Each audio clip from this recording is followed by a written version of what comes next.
Hello, welcome again on Learn English with the Junk Road. This is Unity 0, lesson number 2. And today we are going to see the types of simple sentences on Learn English from Kinyarwanda. Ikaze nanone kuri Learn English from Kinyarwanda muri kumwe na Junk Road. Umunsi tukaba tugiye kureba amoko y'interuro zisanzwe. Amoko y'interuro muri rusange. So these are simple sentences. We have 5 types. First one is interrogative sentences. Second one, affirmative sentences. Third one, negative sentences. The fourth is exclamatory sentences, and the fifth one is imperative sentences. So mu Cyongereza tugira amoko y'ibanze atanu y'interuro. Interuro itangara, interrogative sentence, interuro ibaza. Affirmative, interuro yemeza. Negative sentence, interuro ihakana.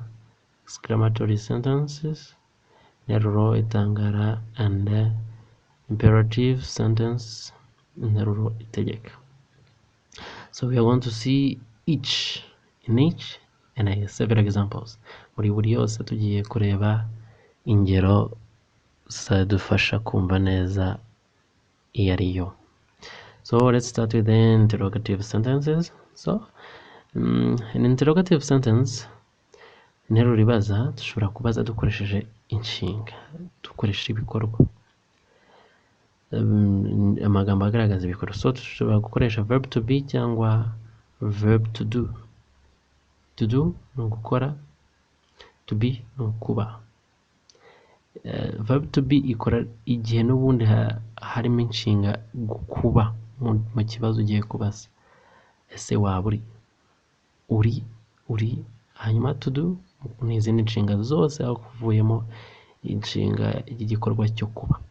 Igihe ugiye kubaza umuntu ngo uri meya, uri umunyeshuri, icyo gihe ukoresha verb to be n'ubundi iyo uri kubaza. Ariko izindi nshinga zose, ibindi bikorwa byose ushobora kubazaho ikibazo ukoresha verb to do. So let's start. Are you a student? Ese uri umunyeshuri? Uri umunyeshuri. Are, it's a verb to be. You are. Igihe uri gutondagura ku muvugo wa kabiri kuri you uravuga uti you are. Nawe igiye kubaza uracurika, ubanza inshinga ugakurikizaho subject. Are you a student? Ukavuga uzamura ijwi. Are you a student? Ukazamura ijwi. Are you a student? So mu Kinyarwanda, ese waba uri umunyeshuri? Igihe uri kubaza ukoresha ibindi bikorwa ibyo ari byo byose bitari inshinga kuba, batarimo igikorwa cyo kuba, ukoresha verb to do. Do I like cheese? Do I like cheese? Ese naba nkunda fromage? Do iza gufasha. Ubundi bagakwiye kuvuga ukurikije muri ubu buryo bwa verb to be, ukavuga uti like I cheese, urakurumva ko bitavugitse. It's not pronounceable. So in this way you start with the do. Ikenera inshinga ifasha izindi, verb to do, auxiliary verb. Batangiza do, ukurikizaho umuvugwa bitewe ni ari ku muvugo wa mbere, ni ari ku muvugo wa gatatu, ni ari ku muvugo ukoresha simple present cyangwa simple past. Ni bitewe n'igihe igikorwa cyabereyemo tuzabyiga. Do I like cheese? Ugakora inversion, ugahinduranya subject na verb. Iyo verb ariko nyirizina ni like, ariko ahubwo iza gufashwa na do. Ukabanza auxiliary, ugakurikizaho subject, ugakurikizaho ya verb muri infinitive mu mbundo, ni ya nshinga ukuyeho to, ugakurikizaho ibindi. Do I like cheese? Tuzabyiga bihagije. So biba byaturutse ku kiyo kibazo cyangwa se ku magambo avuga ngo I am a student, ndi umunyeshuri. Wajya kubaza, ugiye kubaza wabaza uti uri umunyeshuri? Are you a student? I am a student, ndi umunyeshuri. Are you a student? Uri umunyeshuri? I am a student, ndi umunyeshuri. So and here I like cheese. Nkunda fromage. I like cheese. Do I like cheese? ese nkunda fromage. So in this way icyo bakora tuba twakoze hano ni cyitwa subject inversion, tuba twahinduranyije verb na subject, nicyo bita subject inversion. Iyo ufashe ruhamwa ubanza inshinga ugakurikizaho ruhamwa ukoze icyo bita subject inversion. So hari uburyo butandukanye bwo kubaza ikibazo.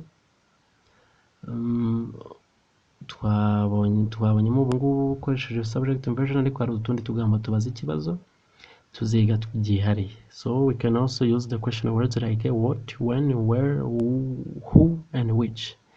What, when, where, who, which. What, iki, when, ryari, where, hehe, who, inde. I mean, yeah, it's who, and which, iyihe, niba ari inyamaswa cyangwa igikoresho, ariko ku muntu bakoresha who, inde. So tuzabireba byihariye, katwihute. So in types of sentences also see the affirmative sentences. Tubabonye n'interuro zemeza, tureba ingero twihuse.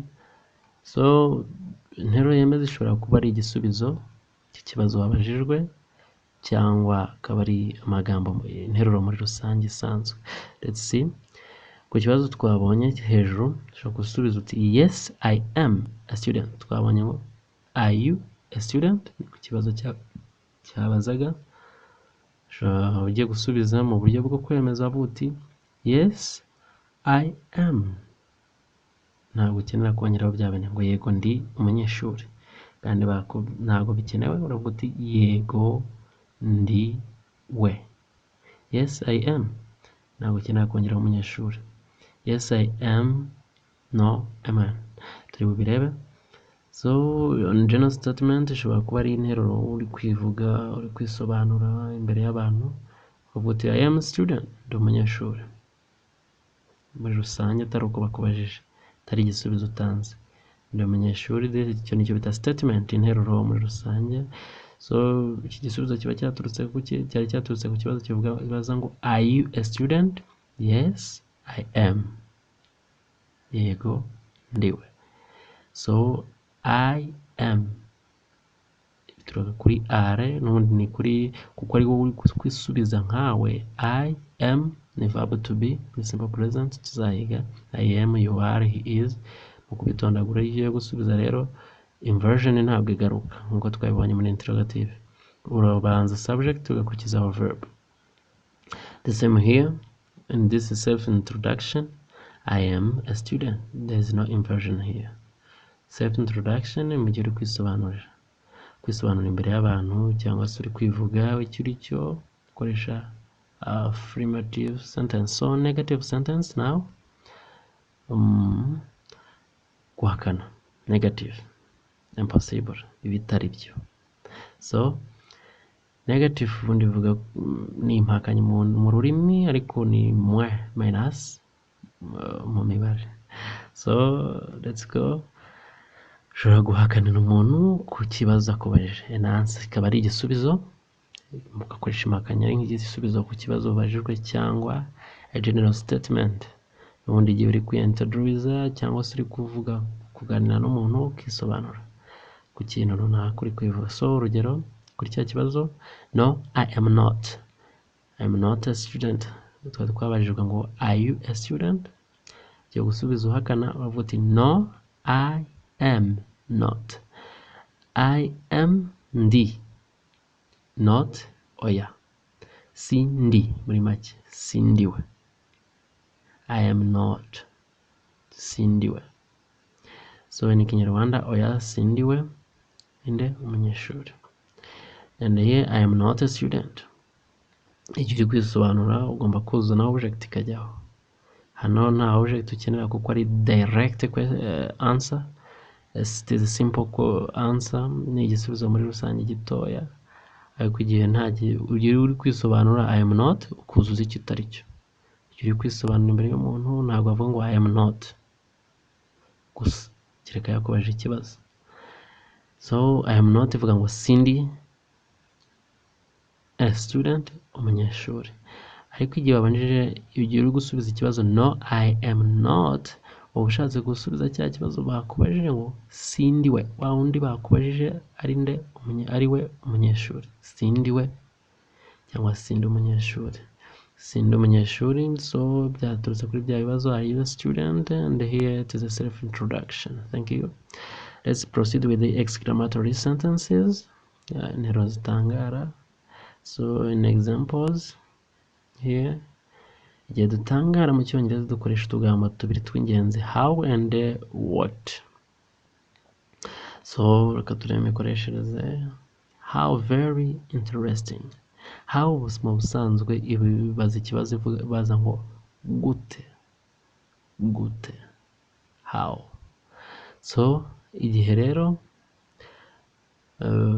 muri twa tugambo nayo bagiye kugashyiramo, ariko nako karimo how, gute, ariko iyo ugeze mu gutangara bivuga ngo mbega, mbega ukuntu bitangaje, very cyane, interesting bitangaje cyangwa bishimishije, how very interesting, mbega ukuntu bitangaje, mbega ukuntu bishimishije cyane, mbega uburyo bishimishije cyane, so ukaba uratangaye, mbega. So using what a messy they made, what a messy they made, mbega umwanda, akavuyo, sorry, mbega akavuyo bateje, mbega, what a. So this messy is a noun, ni izina, i messy, impamvu twabanjije a. This is an article, tuziga mu mikoreshereze yazo mu minsi iri imbere. So mbega akavuyo bateje. So mu gukoresha how tugira icyo bita adjective, ntera, tuzaziga. Ni ijambo, ni amagambo asobanura izina cyangwa se ibindi nk'ibyo. Ni ukuvuga ngo ibitangaje ubwabyo bifite izina. Ibyo bintu bitangaje rero birasobanukirwa n'iyi interesting, ariyo ntera, adjective. Irasobanura ibyo bintu bitangaje. Ni urugero wenda wabonye amanota meza, mbega ukuntu atangaje, bitangaje kuba nabonye amanota meza. Amanota meza arasobanurwa na interesting. So how interesting, very, nicyo bita quantifiers, ni amagambo yongerera uburemere, adjective. So here also we saw that we may use what plus a plus a noun, tuzaziga byihariye. And now dushobora gukoresha what with the adjective. So we use how and what in different cases, tubikoresha mu buryo butandukanye, tuzabyiga. So the imperative sentences now, interuro zitegeka. Examples here, ushobora gutegeka mu buryo bwemeza, wemerera umuntu gukora ikintu, cyangwa umutegeka kudakora ikintu runaka. Tubibaza mu buryo tutegeka mu buryo butandukanye. Rero igihe uri gutegeka wemeza ukoresha action verb cyangwa izina ry'icyo gikorwa nyirizina utegeka gukora. Nawe igihe turi gutegeka tuzanya cyangwa se tubuza umuntu gukora igikorwa runaka, dukoresha verb to do nk'inshinga ifasha izindi. So urugero, eat that orange, rya ririya cunga, rya ririya cunga. Eat, icyo ukora ni ya nteruro n'ubundi isanzwe, ariko ukuraho subject, ruhama. Hano ugahera kuri verb, ukurikizaho ibindi bikurikira.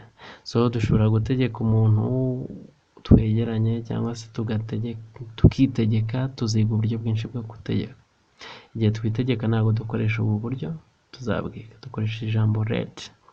So on a negative, don't eat, dukenera no muri mu mpakanyi, tuziga no guhakana byihariye. Nubwo twabibonye muri negative sentences, dukoresha do not eat igihe dufite inshinga itari verb to be. Don't eat that orange, nturye ririya cunga. So there's no subject, there's no need, we don't need subject. Also here we don't need subject, nta ruhamwa dukenera. So we use the simple present tense of the verb.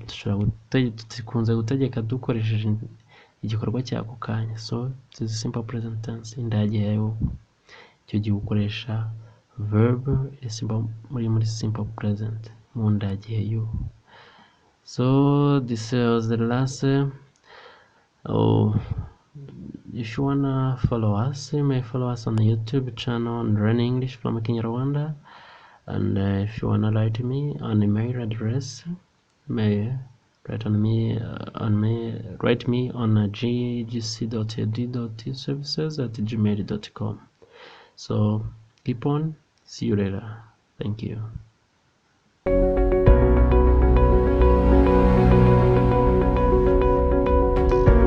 Ikaze rero kuri Learn English from Kinyarwanda.